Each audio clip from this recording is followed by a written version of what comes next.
All right, today we're joined by Hector and Andrei, the creators of Reggaeton Lab, something that started as honestly like an underground mecca of reggaeton culture in New York City and now exploded into a nationwide tour. We definitely want to dive into like how you guys got your beginnings, but this weekend, I know you're waking up early tomorrow. What's going on this weekend? We're actually heading to Washington, D.C., to the famous Echo Stage venue. We're really excited about that.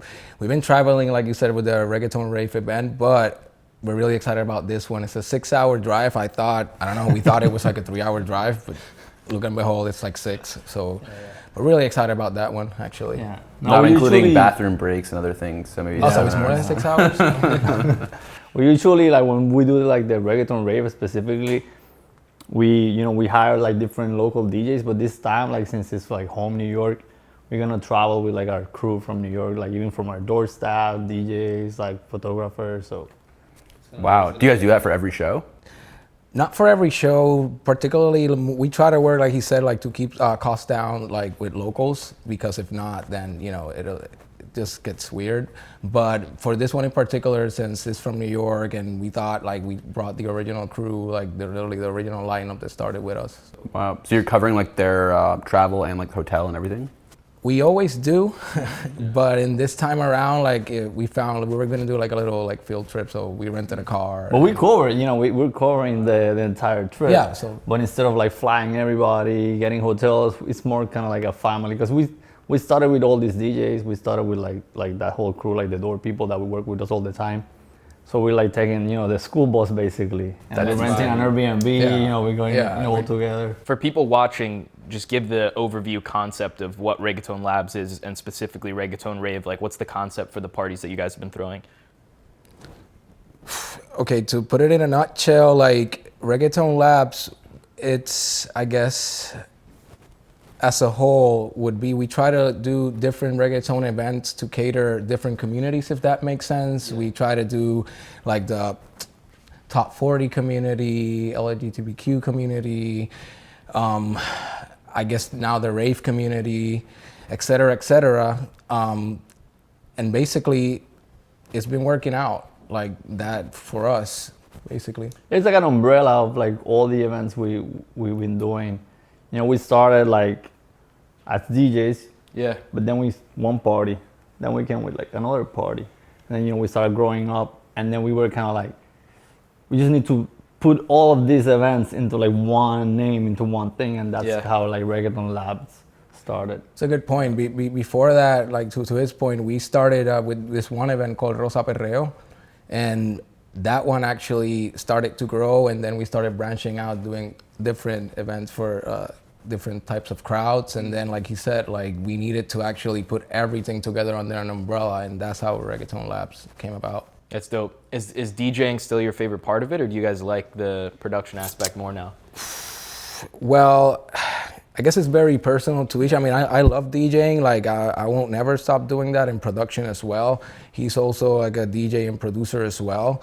And we tend to, if we don't play the parties, we still tend to curate them. Like, obviously it's a taboo. You can't really tell a DJ what to do, because that's kind of like what they're supposed to be doing. But we treat each event as a brand, as a business, as you will. So we want to make sure that our attendees have the best experience possible, and it goes from everything, like from what the DJ is playing at certain time, which color lights go at each hour, type of light length, type of dimness. Like it's so much that goes in play to each different event that we just try to curate it as best as possible. Yeah, we still DJ like here and there. Like a good example would be like one night, like one of our DJs called and said, "Hey, like I cannot make it."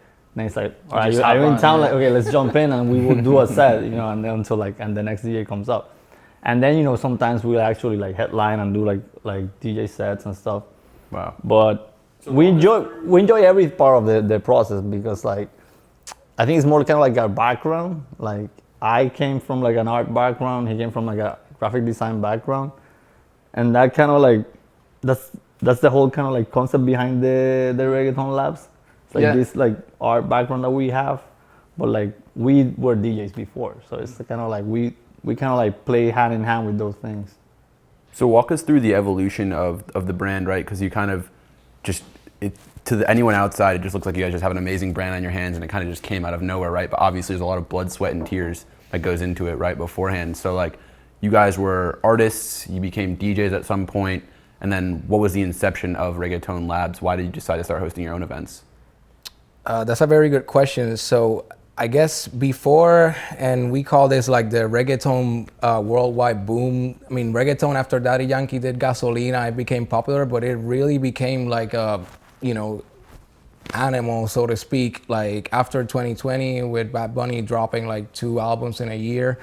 And that really became like the pinnacle to like every other club in the city, kind of like, okay, this translates into revenue. How can we bring more of these events to our clubs? But are you saying more so like outside of Latin culture, there was an explosion in popularity of the music? Or right. It was more like I said, accepted as like, I don't know, like Britney Spears or like that, like mainstream. Like it became the mainstream. Like it became like top 10 Billboard, top 20 Billboard. It started charting like that, which didn't happen before at all.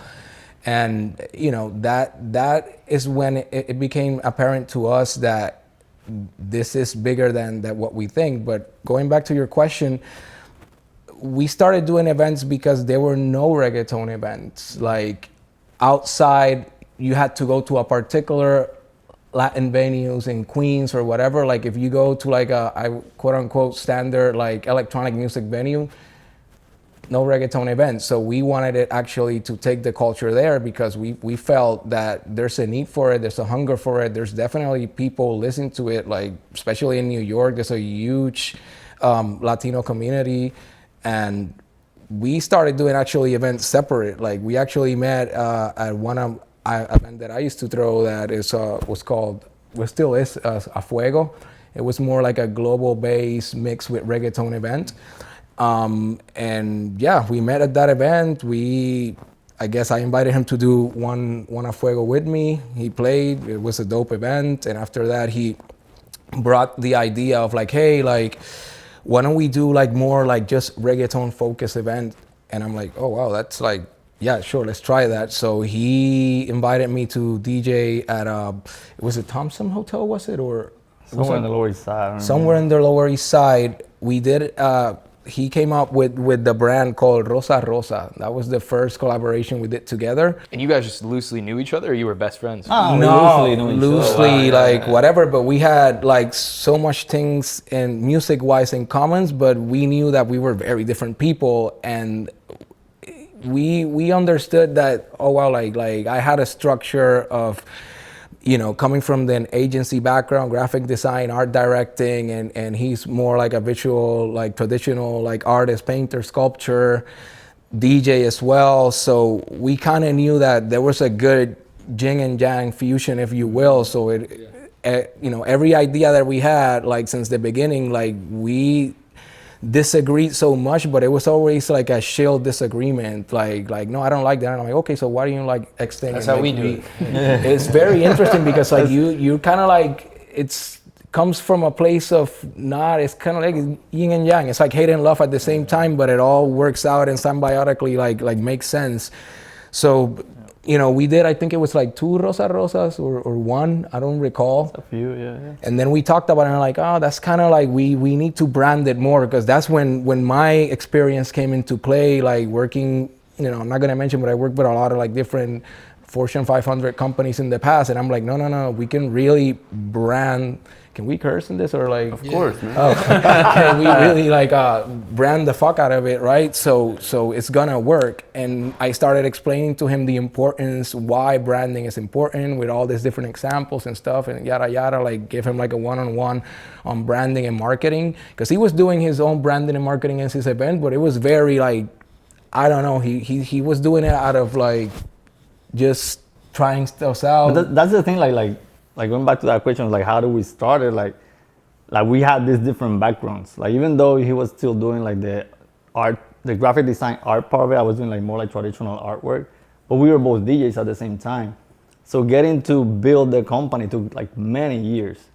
like my history of like just doing parties in New York. He's doing parties in New York, especially like the Latin culture in New York at that moment wasn't really accepted. I would go to like venues in Brooklyn, and I'll show them, this is my party, this is what I do. Like I could feel like 300 people, and they'd be like, oh yeah, that's cool. We booked the entire year. I would come like next Saturday to the venue, empty. They prefer not making money than bringing like a Latin party. Wow. Into the venue. Wow. So we struggled at the beginning. Like this is all like separate before like we started working together. And since we had all these like aspects of like graphic designer, artists, we were doing everything by ourselves. Even the illustrations of the flyers, like everything. And that's how like layer by layer we kind of like started like building this company. Wow. Because we knew how to do everything. We knew how to like DJ. We knew how to like do graphic design, illustration, like Photoshop. Your day job design? It was, wow. Thankfully, now it's not. Now it's just like running this company. Yeah, we do this like now. It's crazy that what you guys are describing, we have just heard over and over again from organizers, and I think a lot of people don't realize that event producers are just visual creatives by default. Like that's usually what gets you into it. I think so. Not necessarily. I guess if you don't have that, I guess then you really have to have like a money. Like a huge investor backing it, because at the end of the day, if you don't have all the skills, it's very expensive to produce an event. Even if it's the shittiest event ever, like it becomes a huge expense. Yeah. So how long were you guys in the industry separately before you guys met each other? Wow. Maybe like 5 years or something. 5 like years. Doing like parties like Wow. here and there. And how did you first get involved? Like that's like 5 years of DJing? Yeah. And so when did you first decide you wanted to play your first gig? You mean like together? No, by yourself. When I started DJing was mainly of a need when I moved to New York, because I felt that. Where'd you grow up? I grew up in Puerto Rico. Oh wow, okay. And then when I moved to New York, I realized there was not many like Latin parties going on. Yeah. There was Latin parties, but it was mainly like, I don't know, like a salsa club or something. Like reggaeton was not there yet. And I started like DJing just like at my studio, at my art studio. I just invite friends to my art studio and we'll like just DJ and make parties. And they were like, oh, let's throw a party. And we'll just like do a party in Chelsea. Then we did a party in the Lower East Side. Random bars, like a punk bar. And I said, hey, can I get a Thursday night to throw a party? And then like people started coming. So it was kind of like a hub of people coming from Puerto Rico to New York. It's like, oh, like where do we meet? Oh, there's this party going on. Like, that's kind of like started growing like that way. So you really owned that demographic. That's interesting. And so you were hosting your own parties to get yourself booked. You weren't like hopping on other promoters' parties. Yeah, really. no, I was doing my own thing. Yeah. Really? Wow. And is the same for you? Yeah, similar for me as well. Like I actually started doing the A Fuego event in New York because there was like no global based events, and I found it so weird that New York has so many people from so many different walks of life, and there was like no global base, and I'm like, this doesn't even make any sense. So I literally started getting to it, did an amazing brand, and just once I launched the first one, like a lot of producers hit me up and DJs like, hey, oh wow, I want to play there, even though it was only like the first one, only like 15 people came to it, like, wow. But there's a need. What's your relationship like with the local artists? Because I know like Fight Club, Dos Flacos, like they've been in the game for ages and are kind of like honestly legendary in the New York scene, and especially in terms of like pushing the bounds between club music and reggaeton and other Latin subgenres.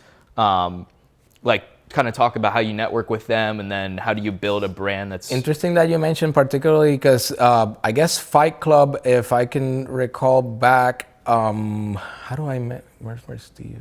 I don't recall how I'm probably like in a party or something like Mumbaton scene. That's how we actually started to meeting each other. And I think one of a fellow DJ from Puerto Rico, like he came to Puerto Rico to DJ once, and that's where we actually linked, and we booked him once as well.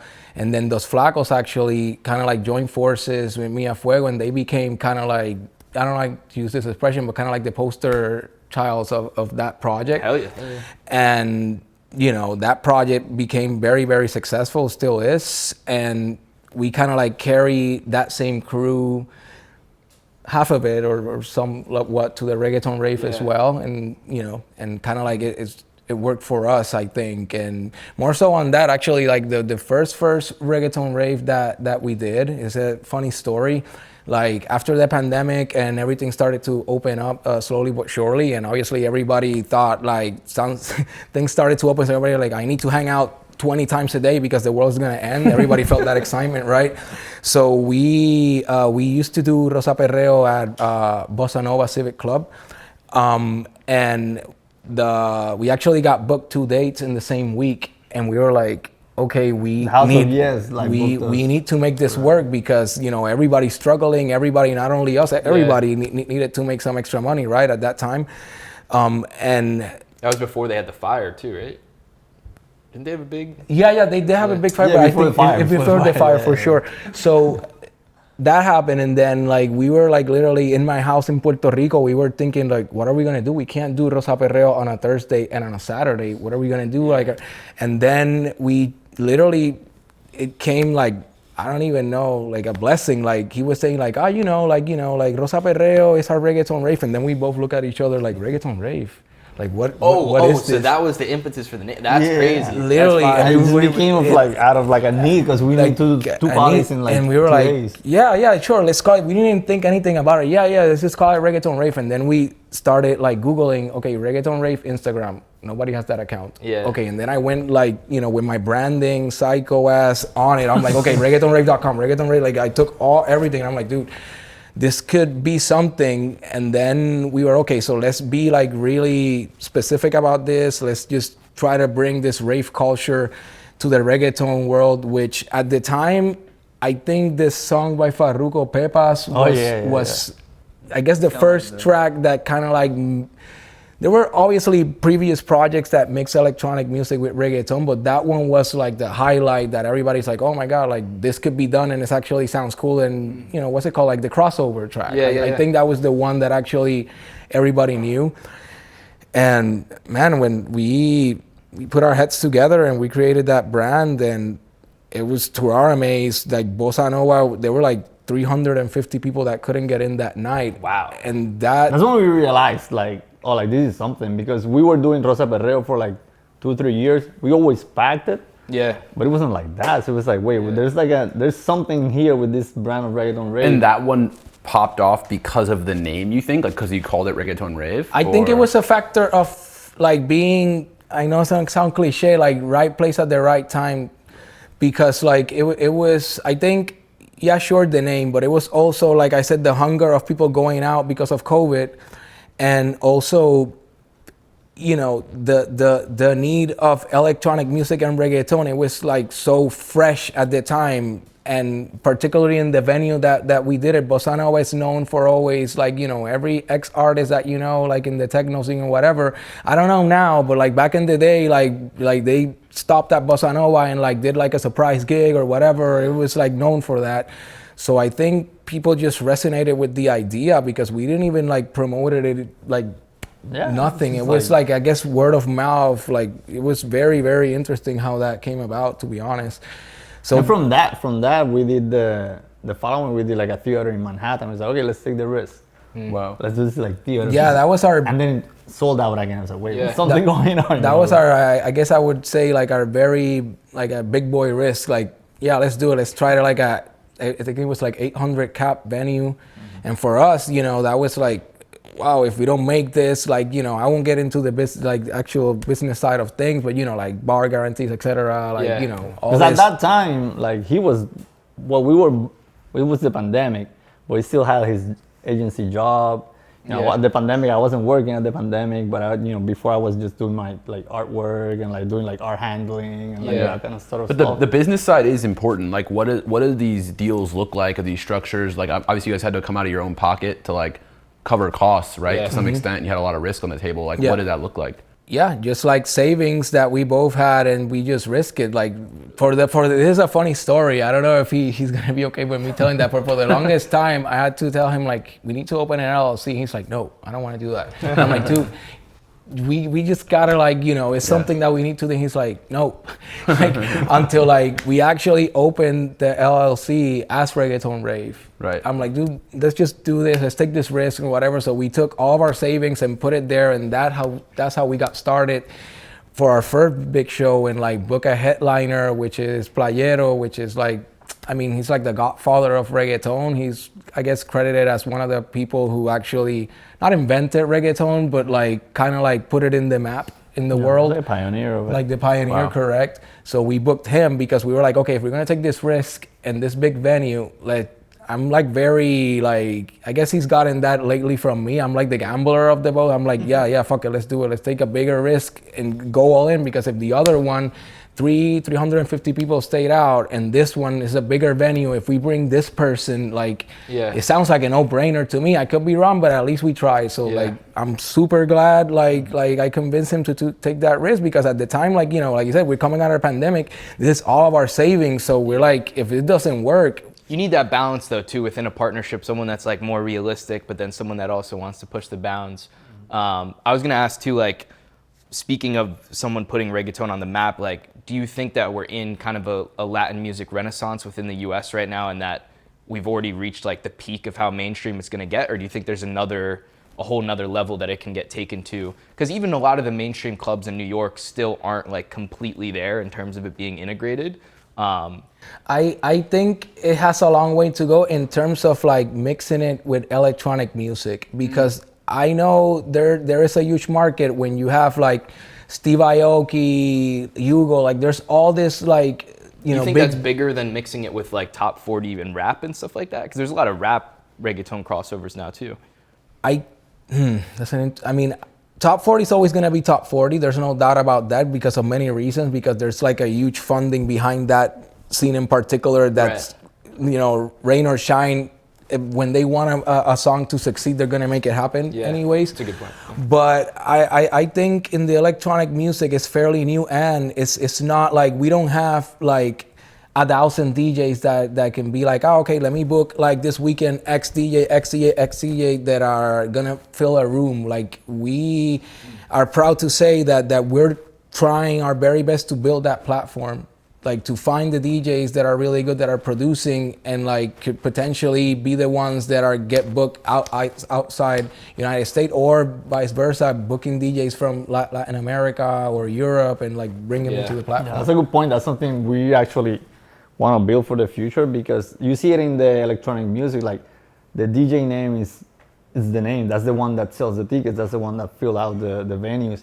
And then in the reggaeton scene, you don't see that. There's a few DJs that have that, but it's not like the electronic music and like mainstream. But I think that's a huge props to you guys, is that obviously when you're able to build a brand that's strong enough to pull people, then you don't need to go spend, thousands and thousands of dollars to go buy an artist. And back to Eli's point, saying like you either need a brand or need money. Like, you see some of these people where it's like, who's throwing this party? And it's like Tiesto's DJing. And it doesn't really matter who's throwing it, because Tiesto's DJing. So they still sell it out. And it's probably someone who just got funded, right, and knows how to kind of orchestrate the event and the logistics, but they don't actually have any branding capabilities.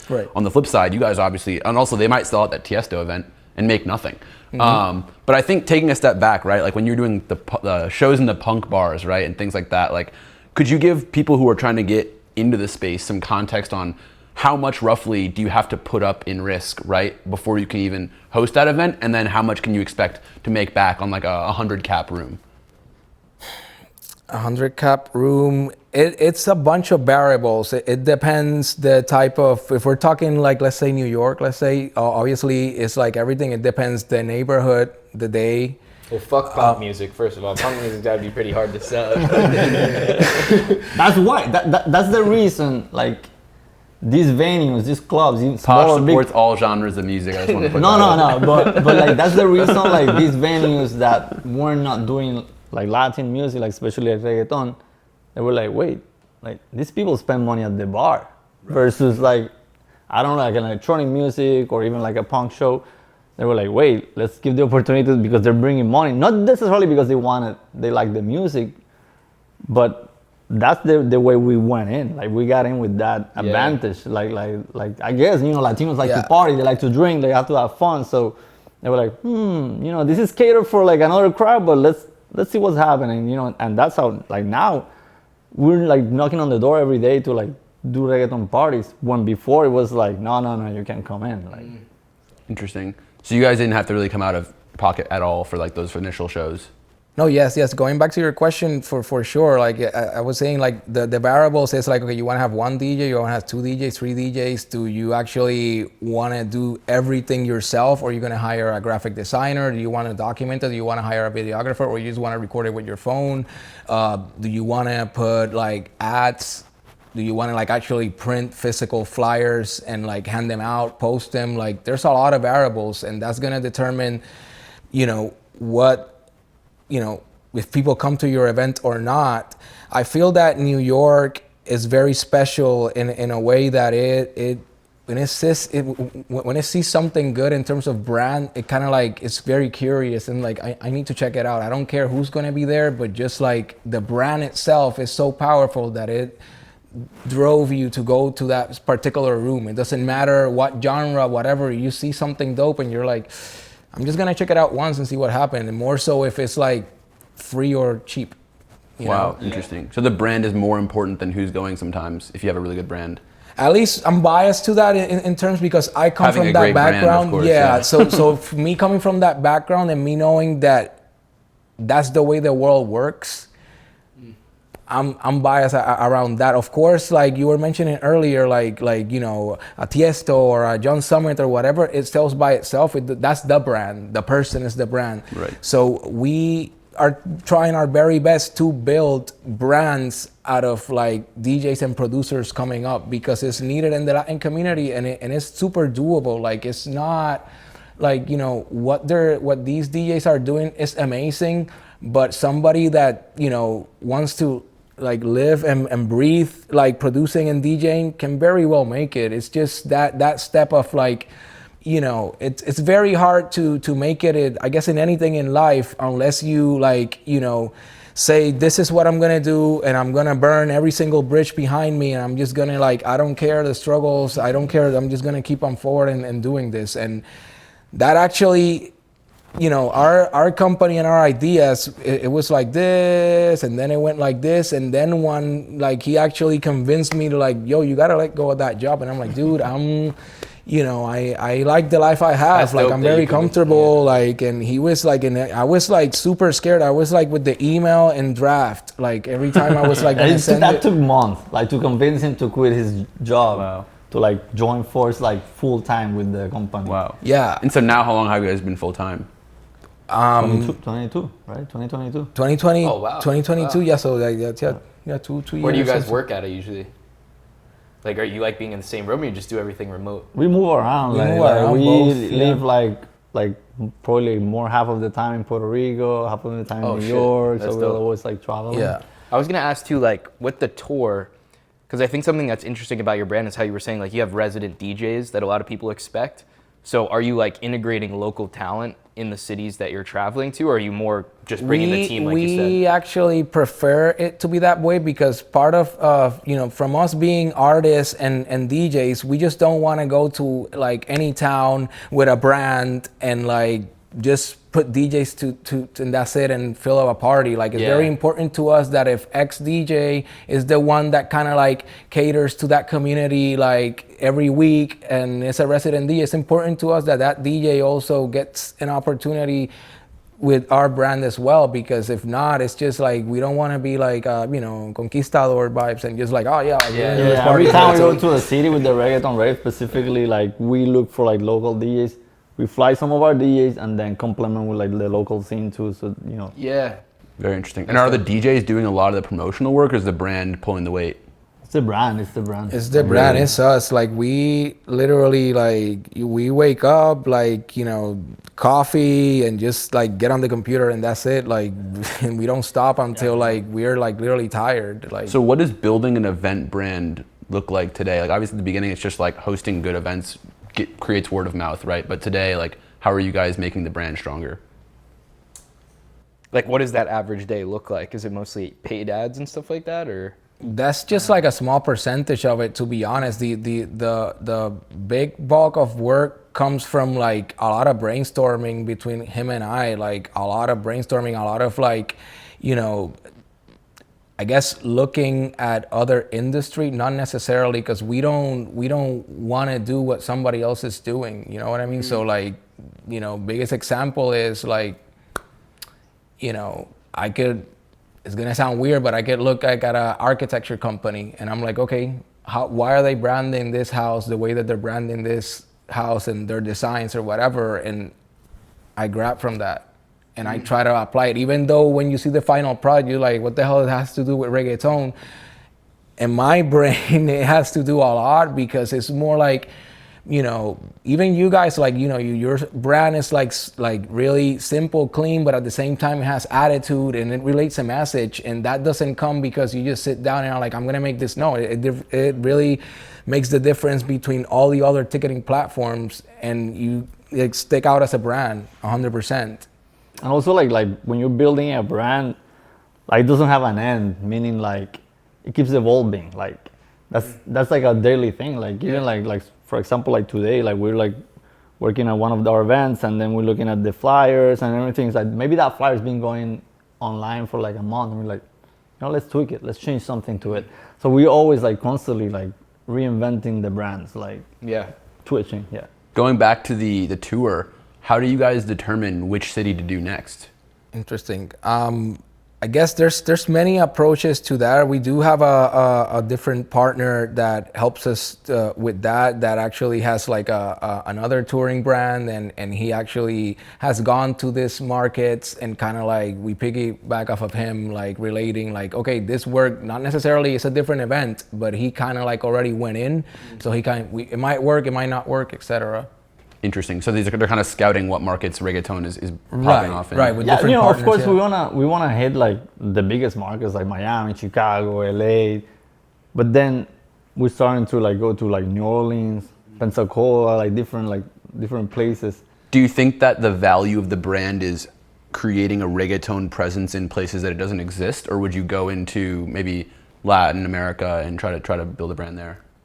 Funny that you mentioned that too, because that's like our next stage, like going to Latin America and Europe. So there must be a unique feeling though about giving like Latin people a sense of belonging outside of Latin America, like in the US. Like I feel like that was one of the most special parts about the Brooklyn events, is how you felt transported there. You know what I mean? Also, I think it's very important to say, like once this trend starting and reggaeton became popular, we were like, I guess, you know, pissed as Latinos that a lot of like, you know, we're Americans too, right? But like a lot of people the conquistadors. Yes, like a lot of people just starting doing events, just reggaeton night or whatever, and they didn't even understand why they were doing it. Just like, oh, let's book a DJ, let's call it like a reggaeton night, and then they just make money, right? No, like when we started like looking who's doing this party, and then it was like, wait, like who this you know, this like non-Latino like doing this party that's also doing Taylor Swift night. I'm like, wait, why are you doing like, dude, like, come on. What do you think's the craziest story, whether it's like a rivalry or like something that went bad during an event that's happened in the last 2 or 3 years to you guys? I don't, you know, the funny story is that not a rivalry, but like, because we haven't had like rivalries like that, but you can't have a rivalry when you're the best. It's not really a rivalry. There you go. we try. But we have competition, you know, there's competition going on. And we were doing our first Reggaeton Rave tour outside of New York. Okay, let's do it. Like, let's do this. And we're gonna go to California, and we work with this promoter, because that's also like we call these other promoters to like join forces and stuff.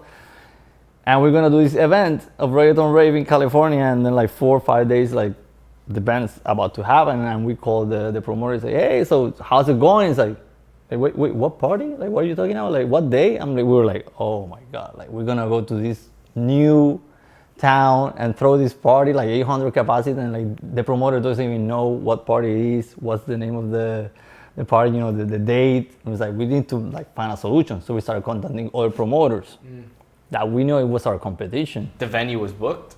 Yeah, everything was booked. Everything was we were booked, selling tickets and everything, we but put like the all promoter, this money down for advertising. we were whole traveling, night. the whole crew from New York, like we were like doing, you know, like LA, what San was Francisco. the miscommunication? Why did they not understand?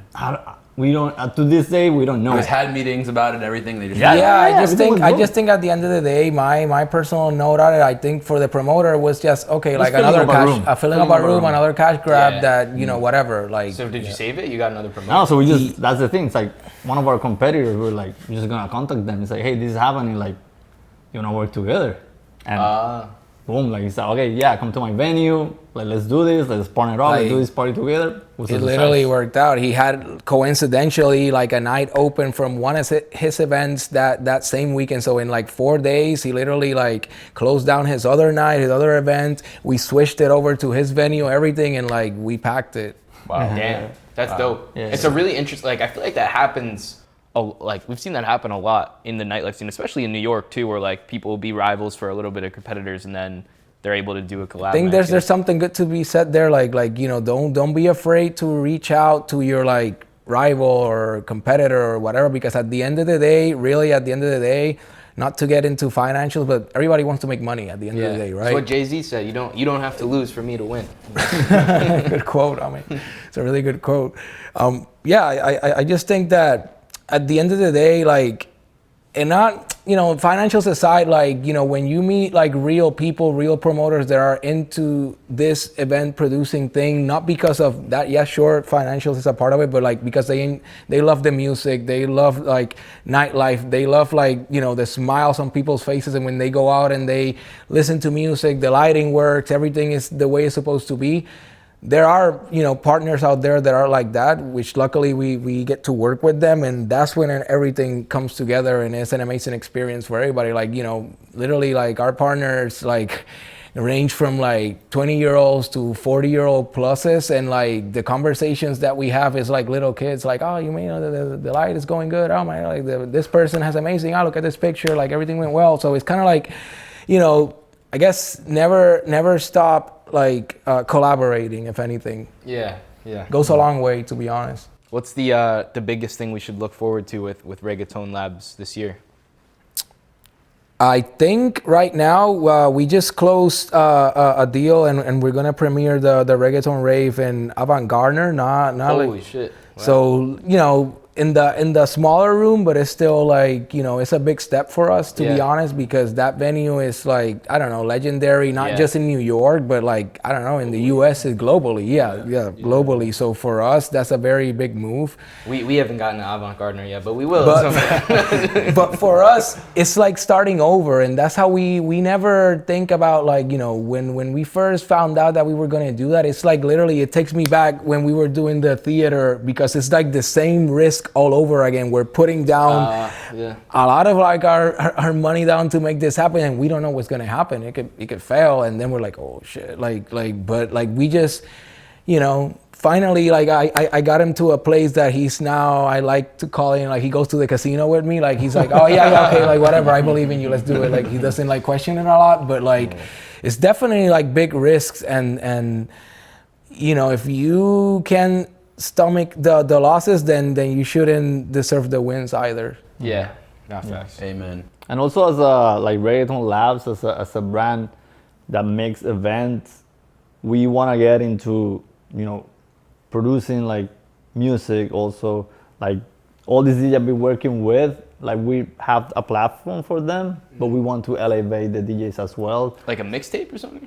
Not a mixtape, actually, like the DJs to produce music under our umbrella of Reggaeton Labs, Reggaeton Rave, you know, so kind of like stepping like outside of just creating events, like just reaching out to like different things, like making music. And also I think like worldwide it's gonna give people like an actual taste of what can they expect when they go to a Reggaeton Rave, because like we've noticed that some people go to a Reggaeton Rave and they thought it was just a reggaeton party that you get to play with glow sticks or something, you know, which by the way, we do give out glow sticks and light sticks in our events, but it's more than that. It's like a story, like you first start with a little bit of reggaeton to start out the mood, then you might hear like, it's an art form. Yeah, like a mix in between reggaeton and some electronic music, then you get like a hyped or two hype sets of like electronic music mixed with reggaeton vocals, and then, you know, you might get like reggaeton again, or like it's just a constant mix, and it's really fun, to be honest. Like I'm very happy with the outcomes of every single event. Like it takes a lot of time, but it's just worth it for us. Like we enjoy every piece of it, for sure. I love that. That's awesome. Well, thank you so much, guys, for joining us today. I think when was the first reggaeton event we went to? One of their events, probably Brooklyn Monarch. Yeah, Brooklyn Monarch. You probably Must have been came to like the 2 first years one. ago. You probably went to the It first was either one. the first or the second one. Yeah, but we've been big fans of you guys for a while, and we've loved seeing you grow. No. So it was an honor to get. No, to hang out. same with you guys. Like I remember, like once we like encounter your platform, and it fix every single thing that the other platform didn't do for us, and then you guys just keep on like pushing the boundaries with what can be done with a ticketing platform, not just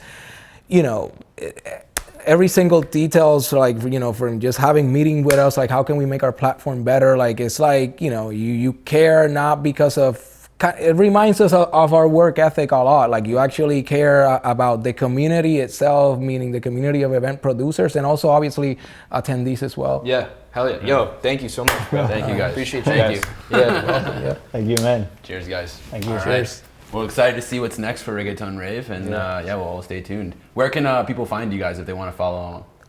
I guess at Reggaeton Labs in every single social, and at Reggaeton Rave every single social. And within Reggaeton Labs we do like a bunch of different events, so you can like branch out of there if you want. Beautiful. All right, guys, we'll stay tuned. Thank you for having us. Bye.